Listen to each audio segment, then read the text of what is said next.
This is Sarah Stewart Holland. And this is Beth Silvers. Thank you for joining us for Pantsuit Politics.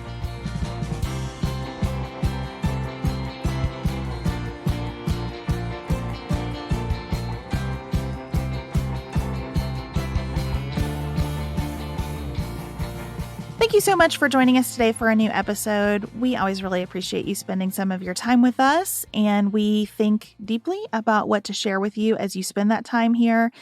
Today, we're going to start by talking about Liz Truss and the UK. I'm sure you've all been following Liz versus lettuce and have seen that lettuce prevailed. But we want to talk about that as we think more about the midterm elections and all the discussion here in the United States about the economy, because we think there are some real lessons from the UK for us as we go to vote here in the midterms. So that's what we're going to discuss first. And then we are bringing back Pantsuit Politics' favorite, Kerry Anderson, to help us make sense of the protest in Iran. Again, lots of lessons about how interconnected we are across the world and what it means when a people are struggling to be freer and how we want to support that effort. And then stay around to the end of the show because outside of politics, we are discussing our longtime tradition of family Halloween costumes and some really significant changes in our family this year. It's a little bit hard for me to talk about, but we're gonna do our best. We are now 4 episodes out from our 7th birthday here at Pantsuit Politics. We have an ongoing birthday challenge. Today, we are asking you to post 4 times about the show. Now, this can look any way you want it to look. You could comment on a post on social media. You could share an episode in your feed. You could forward our email newsletter to someone and say, this is a great newsletter. You should subscribe. However you want to do it. We are not picky. And then if you want to be entered to win our Pantsuit Politics Time Capsule giveaway, you can go to the link in the show notes and share with us how you posted about the show. We love seeing all your entries. We got this incredible message from Karen. She said, throughout my 5 years with Pantsuit Politics, I have learned that showing up consistently and just having the conversation matters. The way simply continuing to show up has impacted my life and relationships has had impacts that I'm not even sure I'm aware of all the time. But it's big and it's important. Thank you, Karen, and thank you, everyone, for your kind support. It really means a lot to us, and what we hope is that this challenge will help us build an even larger Pantsuit Politics community filled with thoughtful people doing good work that ripples out beyond those of us who gather here twice a week to discuss the issues. Up next, we are going to talk about what's happening in the UK and what we can learn from it here in the US.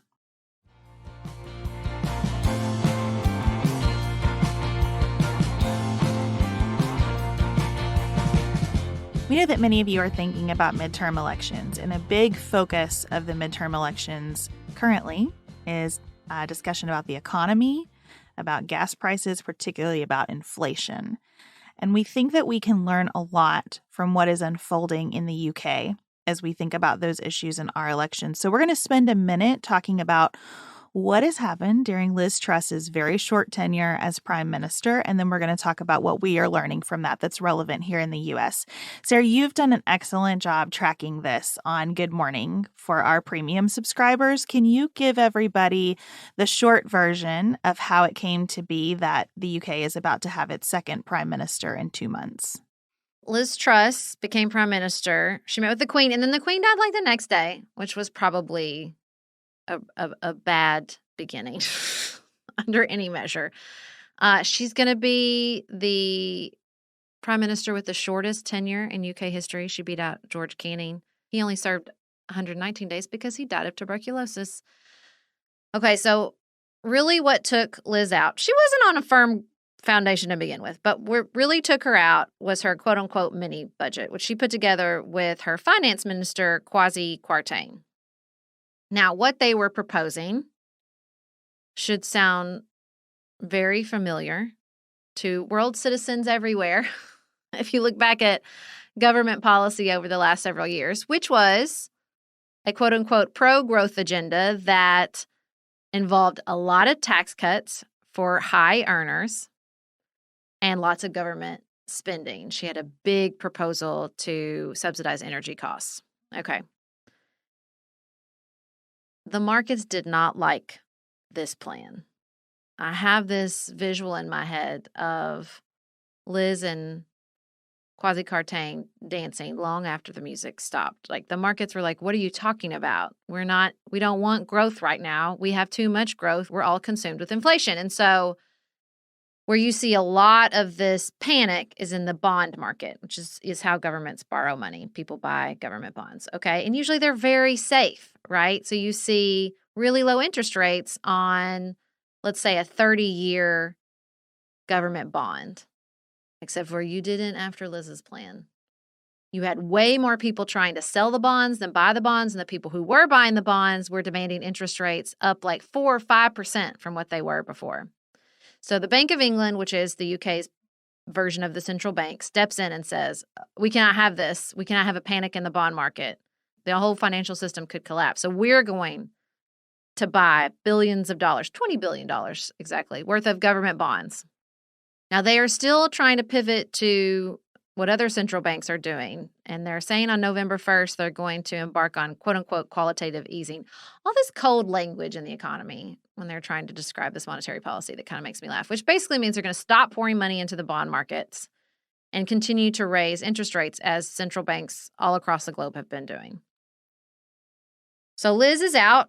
We're going to have a new prime minister, Rishi Sunak, who was opposed to her plans and said so openly when they were running for party leader. He has a very different approach. He's going to have austerity measures, probably lots of cuts to government programs. Not an enviable task before him. He has incredibly high inflation in the UK. The pound is down. He's really got his work cut out for him. If you're finding your head spinning a little bit with the talk about bonds and monetary policy and central banks, we will link in the notes today our episode 5 Things to Know About the Federal Reserve. The Bank of England functions not identically, but similarly to the Federal Reserve. And just understanding what's happening across the world with the economy right now, I think it would be helpful to review that episode. Sarah, what do you see here that we should call out as unique to the UK before we start talking about lessons learned for us in the United States from what has unfolded? I think it's hard to have a conversation about the United Kingdom's economy without talking about Brexit. I think Brexit has been a strain on their economy. I think they had some structural issues before that. The financial sector, as like a proportion of their economy, is huge, disproportionately huge. You know, they're not producing a lot. They're trading a lot of money, but they're not producing a lot. I thought that moment when India's economy surpassed them pretty recently was pretty impactful, right? And I think they have a lot of division inside the Conservative Party about what to do and what to do next and how to react and how to think about Brexit and the strain on the economy. And I think all that's relevant. You know, Kwasi Kwarteng had a lot of past history with the financial sector. There were a lot of deals struck. There's a video on Twitter where this MP was just going off and he was like, I'm livid. And, you know, I really shouldn't say this, but I hope all those people that put Liz Truss in number 10, I hope it was worth it. I hope it was worth it for the ministerial red box. I hope it was worth it to sit round the cabinet table, because the damage they have done to our party is extraordinary. So I think you're inevitably going to see sort of a resurgence of the Labour Party. It's so interesting because you see just threads of some of the same things we struggle with. A disproportionately powerful financial market, isolationist rhetoric that markets do not respond well to. You see inter-party divisions that are more about power grabs than they are about policy. And so in some ways, it's like they're unique to the UK, yes, and also lots and lots of lessons for us to learn. When I think about those lessons, the first one that comes to mind for me is very relevant to the way the midterm elections are being covered here in the United States. I am seeing so many pieces uncritically writing about how voters trust Republicans more on the economy. And I understand why, because I also had a 401k during the Trump years. And for a while, it looked pretty awesome on paper. If you had any kind of investment assets and you watched them grow during the Trump years, I understand why you might think that cut taxes, unleash private industry, grow everything as big as you can grow it approach is just what we need now, as I am feeling the pinch of gas prices and I am seeing my investments perform much, much worse.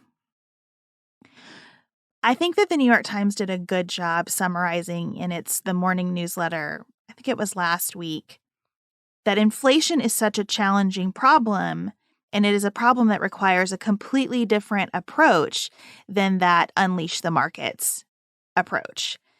When you have inflation and prices are rising, the last thing that you want to do is create more demand. And a big tax cut is going to put more cash into the economy for consumer spending. And our supply side is still recovering from the pandemic. And you're just going to make that mismatch between demand and supply worse in a way that will keep prices escalating. That is why the bond market, as Sarah was describing, freaked out when Liz Truss proposed doing a lot of what Republicans are proposing continuing to do here in the United States. One of Kevin McCarthy's articulated policy proposals is to make the Trump 2017 tax cuts permanent. You don't want to make things permanent around the economy because you need the ability to react to forces beyond your control. And you need tools that you can bring to different situations. This has been a real learning for me over time because I was very much of the mindset that lowering the tax burden and freeing up private investment to make the economy hum was like always a good strategy. And what I've seen over time is that Trump used all those tools to kind of their maximum degree at a time when the economy was in really good shape. And that has certainly contributed to where we are today. It's not the only factor, but it has certainly contributed to that. And now we're looking around and we have used a lot of those tools and we need some of them to help us. And they're kind of out. And we're in a new position with fewer options available to us, because we just slammed the accelerator down to the floor at a time when the economy was doing well. Remember, he just wanted him to drop that interest rate and drop that interest rate and drop that interest rate. Look, the similarities are important. And also, let's not forget, it's much more dangerous when we play with these things because we are the global currency. So I think it is frustrating. I understand intimidation from discussions around monetary policy, but when we want to talk about elections and we want to talk about civic duty, I really think it's important for us to understand this stuff because when it is obfuscated, either purposely or accidentally from us, we miss the bigger picture. And we think that, the Republicans in the state of Kentucky can hold a press conference and blame our governor for high gas prices. What are you even talking about? What are you even talking about? Because there are global forces at play here, and we're behind a lot of them because of the power and influence we hold in the global economy, despite the fact that our central bank is just tasked with a singular vision of watching out for us, even though we all know it affects everything.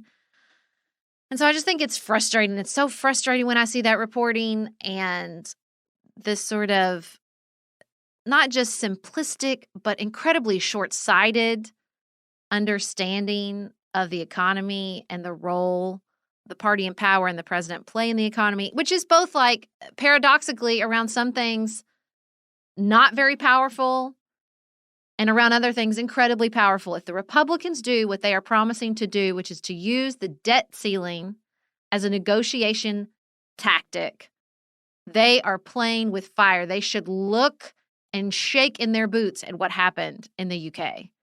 And clearly they're not, because Nancy Mace just went on morning TV and said, I'm committed to Kevin McCarthy's plan to use the debt ceiling as a negotiation tactic. Like, you're watching what's playing out in the UK and you're thinking, yeah, that's the way to go, is to spook the markets that are already in a pretty scary place. My dad had this great expression about a former governor of Kentucky, Matt Bevin. He said that Bevin would always look at a problem and think, I'm going to bring a chainsaw instead of a scalpel to this problem. And whether we think it should be this way or not, we are in a position now where the global economy functions like a body. And you cannot say, well, the United States is just the left leg. We're going to cut it off and do what's best for the left leg without affecting everything else. And that's why we're sitting here talking about the UK, because their economy absolutely impacts ours and especially impacts developing nations across the globe. And all of that circulates around, to stay with this metaphor. And so I understand looking at the prices of groceries and gas, looking at issues like the price of long-term care for seniors, the availability of babysitters. There are so many things that are really difficult and stressful in American life right now. And I understand voters saying, you know what, where's the chainsaw? Let's just start over again. Let's try something completely new. This isn't working. I want to put something new in. And I think that we are forgetting that this economy is a patient recovering from COVID like everything else, and that some stability and some very targeted changes and patient long-term like therapeutic measures are needed. And some of it's going to be experimental because we tackled this problem differently than we have past recessions. We'll learn some things from that. We chose some of these problems over worse problems that we could be having now. But when you look at all of that, I am frustrated with the idea that we should just replicate the Liz Truss approach in our midterm elections, because we can't change horses in a month if we don't like the effect of that. I don't think that the UK is the only place where instability and global economic forces are coming to play. We invited Kerry Anderson back to Pantsuit Politics to talk to us about the protests in Iran, which are going on right now and are absolutely due in part to sanctions that happened before the pandemic and economic forces that have grown since the pandemic. Kerry is a writer and a political risk consultant covering U.S. foreign policy, international security issues, and Middle East politics and business risk. And she is a frequent contributor here at Pantsuit Politics. And we love having her on, and we're so pleased that she came back for another conversation around Iran.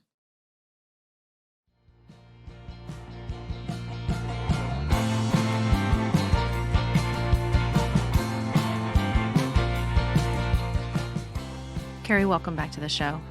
You're our favorite expert. Well, we called you because the situation in Iran continues to escalate. Protests started over the death of Mahsa Amini, and they have just continued to grow, despite a pretty violent crackdown from the government. And we're always hesitant to make any conclusions without some expertise being brought in about Iran. And you said you recently just published a report on Iran and that our timing was good. So tell us your perspective on the developments there. Yeah, absolutely. I mean, it's fascinating to watch. I think as somebody who's been studying the Middle East for years and including through the Arab Spring, it's like, when there's a situation and things are seething but you never know what the spark is going to be. And I was working on a report in September, and I think I submitted the report to the client a couple days after Mahsa Amini's death. And I was writing about, there were like protests over water in one part of the country. There were protests over food prices in another part of the country. And there were some small protests because the number of political executions has gone up in the last year under the President Raisi. And then there were a couple small protests at the time about Mahsa Amini. And you just never know what is a spark that's going to happen. And in this case, it was her death. I think her particular case touched some really raw nerves in Iranian society. So I don't think it's surprising that was the spark.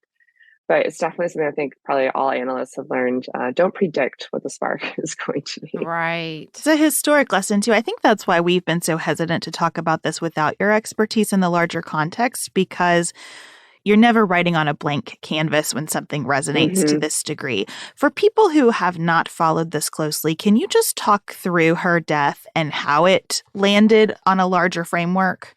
Yeah, absolutely. So Mahsa Amini, or I believe her Kurdish name is Gina Amini, very young woman, I think she's 22. She was from the Kurdistan region of Iran. She was visiting family in Tehran when she was taken by the morality police, and just specific kind of division of the police to primarily enforce hijab, and so making sure a woman is appropriately covered under Iranian rules. And they arrested her. She was wearing a headscarf, but they apparently didn't think it was good enough. They arrested her. It is hard to know exactly what happened, but reports suggest that basically they banged her head against something repeatedly, and that within a couple of hours she had fallen into a coma and died a couple days later. The regime said that she died from a heart attack due to a pre-existing health condition. Nobody's buying that. Mm-hmm. And in fact, since the protests, of course, many other people died, but there was particularly 2 young women who were killed, and the regime said, oh, they jumped off roofs. Again, nobody believes that. That part of the regime's problem is they're just at a point where nobody believes them anymore. Right. So there were initially some small protests in Tehran and in her hometown in Kurdistan, the Kurdistan province of Iran. And then those just spread. And I think because it definitely is adding to this existing canvas. So we have, I think her death in particular touched on 2 raw nerves, one being the oppression of women in Iran. And a lot of Iranian women are well-educated, modern women, and yet they're kind of Mm-hmm. forced to live under these particular rules. And we can get into that more. I think the whole issue of the hijab as a symbol has just become a huge issue here. And I want to be clear, the mandatory hijab. The issue here is that the government requires women to wear this. So that was one of the raw nerves. I think the other raw nerve is that she was Kurdish. Yeah, that's what I was going to ask. How much did that play a role? I think it does play a role. And I've heard some experts say, oh, no, the issue around ethnic minorities is not an issue here. I think it is an issue here. It is not the issue, but it is an issue. It's important to note that many Persian, which is the largest ethnic group in Iran, many Persian Iranians are involved in these protests too. But there are particular ethnic minorities, in particular, I think that the Kurds and the Arabs, and the Balochs, which I may not be pronouncing correctly, but those groups in particular feel very discriminated against and oppressed. And so I think those are 2 raw nerves that her death touched. But then on top of that, you have years of incredibly high inflation. The Iranian economy is in super bad shape. Youth unemployment is massively high. You also have huge problems related to government corruption and just general mismanagement. Also, in the last few years, we've started seeing environmental issues be a major factor in protests. These are water shortages, farms drying up, floods that kind of people feel the government could have managed better. Climate change plays a role in this too, and general human rights abuses too for men and women and Persians and ethnic minorities. And it's like there's this huge brew, and it just all came together. And I don't think a lot of people who study Iran are shocked that this has happened. It's just we didn't know like what was going to be the thing to make it happen. But I think that overall, there's just this hopelessness and this complete disillusionment with the regime. This is a very young country. I think the old ideals of the Islamic Revolution just don't gel with a lot of younger people today. And I think there's a real alienation between the government and the people. That foundation really leads me to the question that I keep coming back to, which is, what do the protesters want? Is it a change in leadership, or is it a change in structure, or is it just to be heard that none of this is acceptable to them and we don't have kind of an alternative plan? What are they looking for?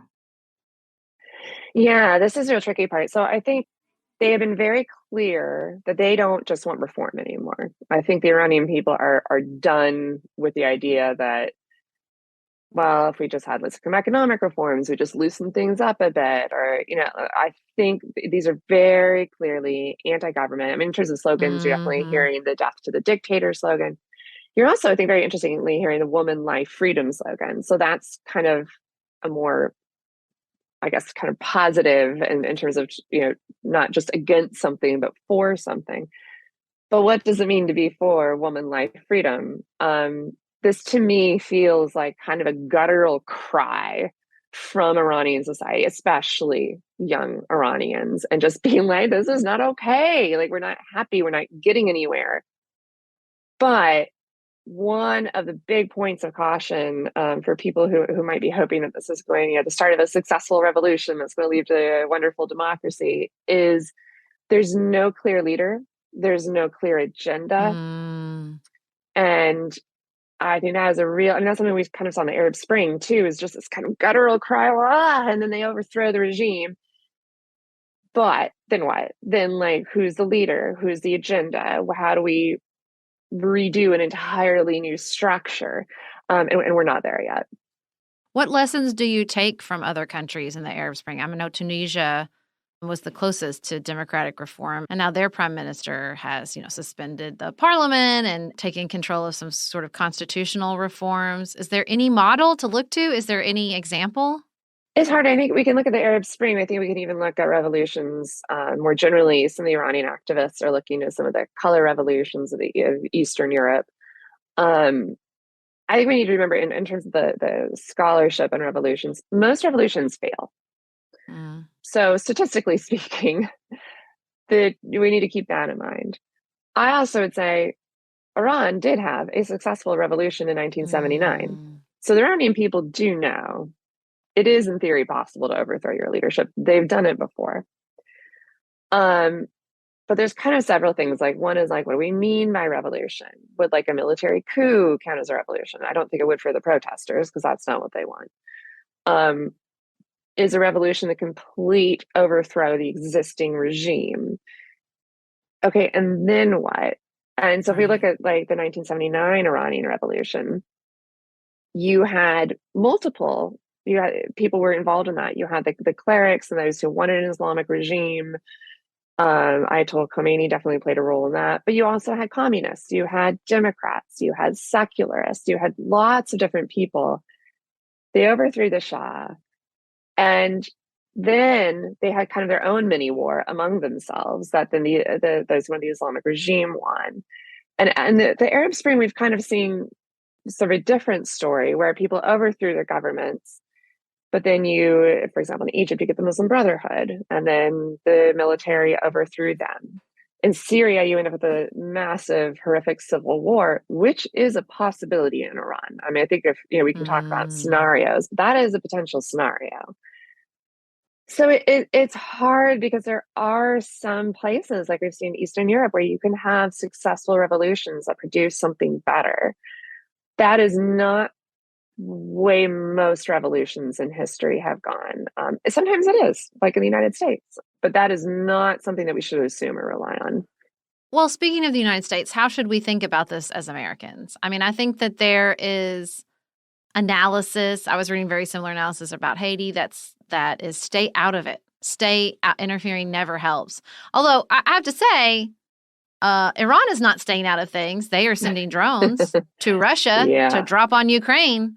So it's not like America is the only government that goes out there and interferes and plays a role in other countries' conflicts. But how should we think about this as Americans? Yeah, well, I personally, I think the Biden administration has done a good job so far in terms of the government response. President Obama had a lot of criticism in 2009 for not immediately backing the Green movement. He had some good reasons why he didn't do that. I did see that very recently. I think he said that that was a mistake. But the Biden administration has clearly learned from that, and they were very quick to expressing support for the protests and condemnation of the government. In a speech to the UN in September, Biden specifically stated that pretty much all of our senior foreign policy officials have stated that. Some of them have met with Iranian civil rights activists. So I think that is important, that we are clear and providing that we stand with them. In terms of practical measures, the Biden administration has put some sanctions on some specific entities and individuals in Iran who are involved in human rights abuses, and also involved in shutting down the internet and disrupting the internet in Iran. I think the most important step they have taken is they've actually loosened some of our sanctions that might have prevented technology companies from providing services to Iranians. Because the Iranian regime has, I don't think they've completely shut down the internet in this case, but they have significantly disrupted mobile cell access. They have blocked WhatsApp and Instagram. They've taken other steps to try to really restrict access to the internet. And so the Biden administration has really tried to encourage our own technology companies to do what they can to provide that access. So I think that's really important. Beyond that, there are people who would call on the US government to do a lot more. I am a little skeptical of some of those. I think the Biden administration beyond that is probably right to kind of step back, let the Iranian people do what they want to do. We provide support, but I don't think we should be directly interfering. There's a lot of risks that would come with that. We could undermine the protest movement by doing that. Well, and I assume they're still trying to reach a nuclear deal. Like, where is that?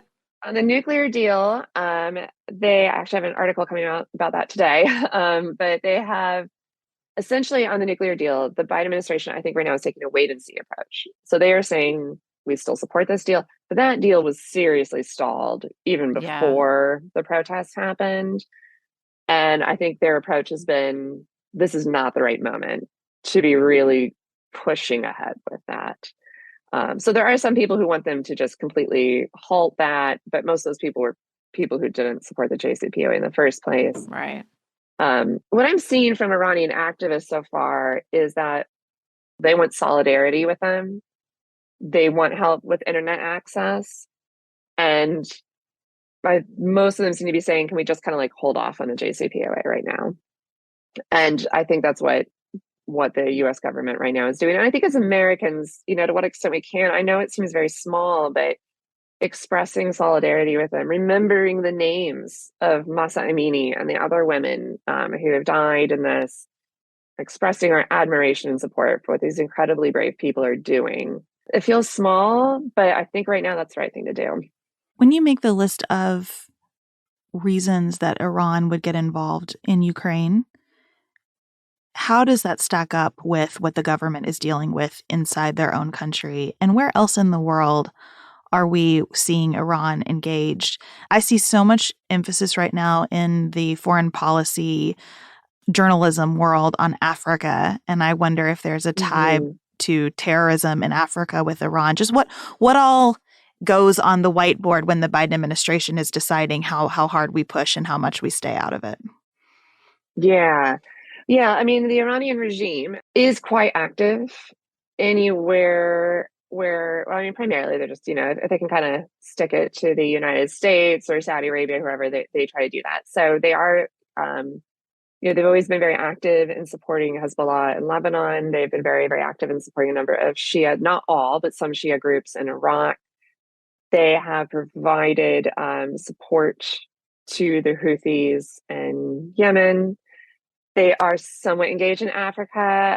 The data I've seen on that is really controversial, but certainly they have had some involvement, particularly where they can use links with Shia communities.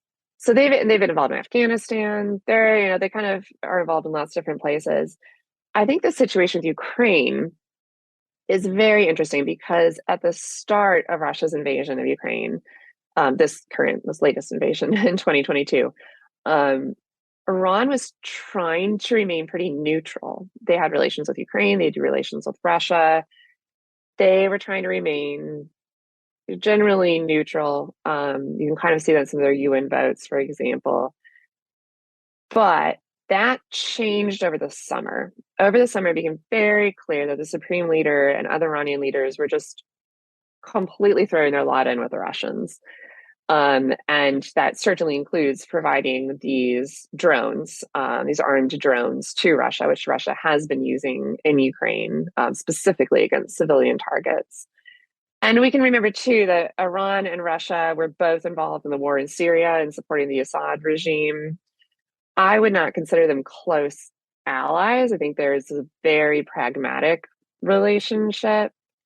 But right now, they've worked together in Syria, they've worked together in Ukraine. They're both, I think, together the most sanctioned countries in the world. Maybe North Korea's in there too. So they are definitely kind of making common cause. And that was not a given at the start of the war, but certainly they're fully in bed now. Well, Kerry, it is always helpful to talk with you and to get that larger context. And I really appreciate the call to action to just be supportive to the extent that we can of the young people, the women, and the folks who for a long time in Iran have been saying to their regime, you do not represent us. I wish there were a neater answer that got us closer to something that looked like a peaceful, prosperous Iran with a good relationship with the United States. But it is very helpful to have all of the benefit of your wisdom. So thank you for spending time with us. Well, thank you so much. I think this is such an important issue, and I think we're all very inspired by what we're seeing among the Iranian people. Just think we need to keep in mind it's messy, it's complicated. It will be messy. It will be complicated, but we'll see what happens. And always a pleasure to talk with you both. And congratulations on 7 years. It's very exciting. Thank you. Thank you, Kerry. Thank you, Kerry, for joining us as always and helping make some sense of some incredibly complex issues that are very important to us, not just as Americans, but also as citizens of the world who are subject to these trends and who are interested in seeing people everywhere be freer. Up next, we will end as we always do by talking about what's on our minds outside politics.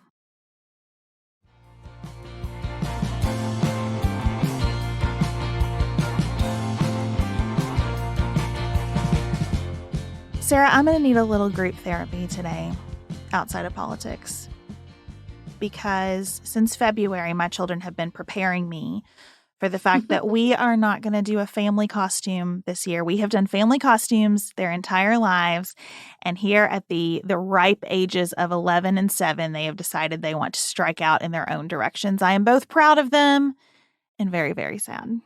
I shamed mine into compliance for a little bit longer. It was a real loose theme last year. Last year it was just our favorite TV show characters. Our costumes definitely didn't go together.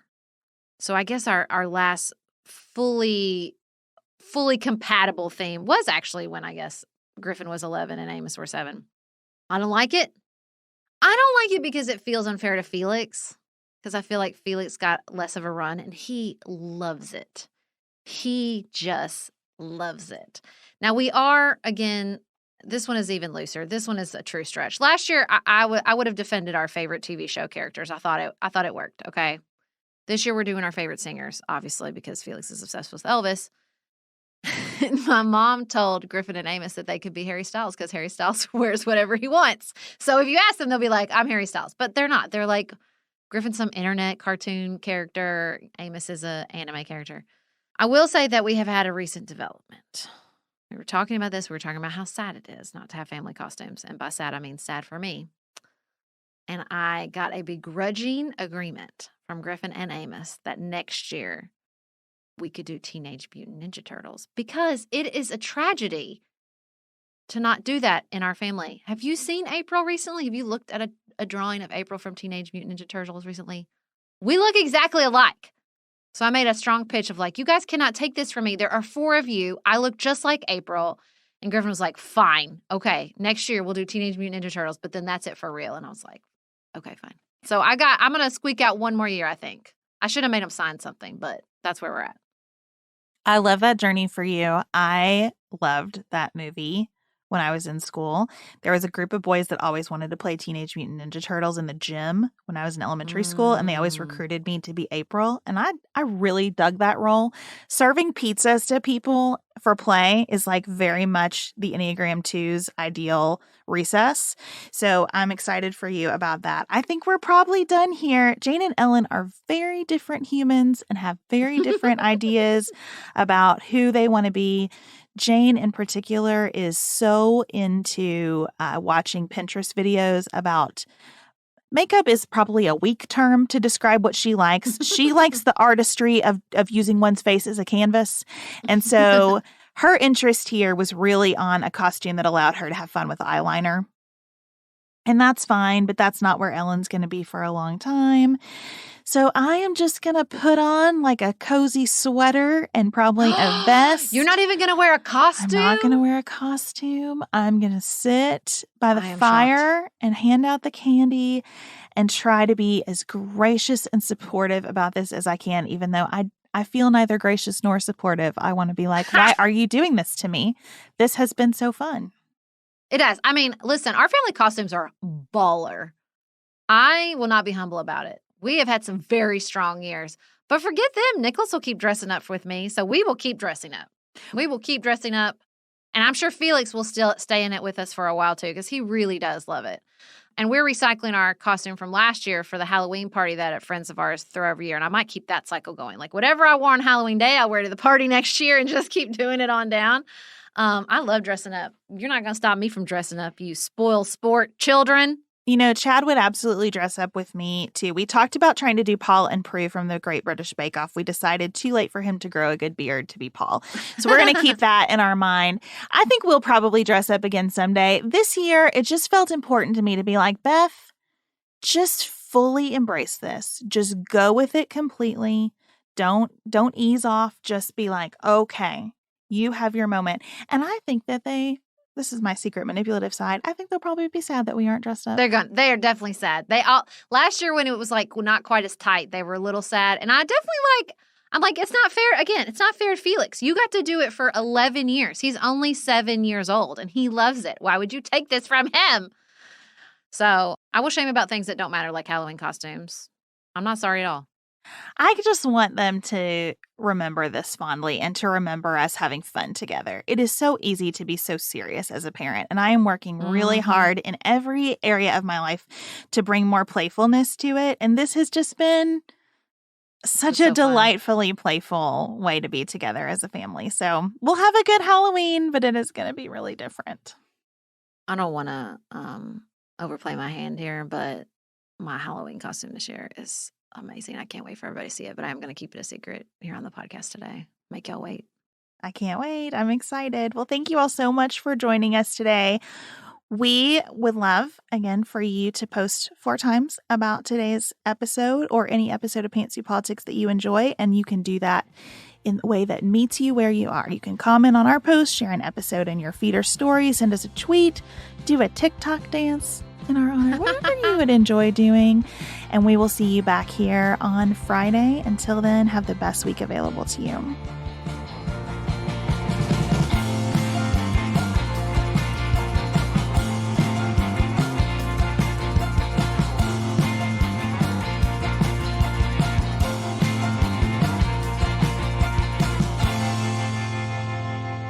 Pantsuit Politics is produced by Studio D Podcast Production. Elise Knapp is our managing director. Maggie Penton is our community engagement manager. Dante Lima is the composer and performer of our theme music. Our show is listener supported. Special thanks to our executive producers: Martha Brunitsky, Linda Daniel, Hallie Edwards, Janice Elliott, Sarah Greenup, Julie Haller, Helen Handley, Tiffany Hassler, Emily Holiday, Katie Johnson, Katina Zuganellis-Kasling, Barry Kaufman, Molly Kors, Lori Ladow, Lily McClure, Emily Neasley, The Cousins, Tawny Peterson, Tracy Putoff, Sarah Ralph, Jeremy Sequoia, Katie Steigers, Karen True, Annika Uvaline, Nick and Elisa Valelli, Catherine Vollmer, Amy Whited, Jeff Davis, Melinda Johnston, Michelle Wood, Joshua Allen, Morgan McHugh, Nicole Berkless,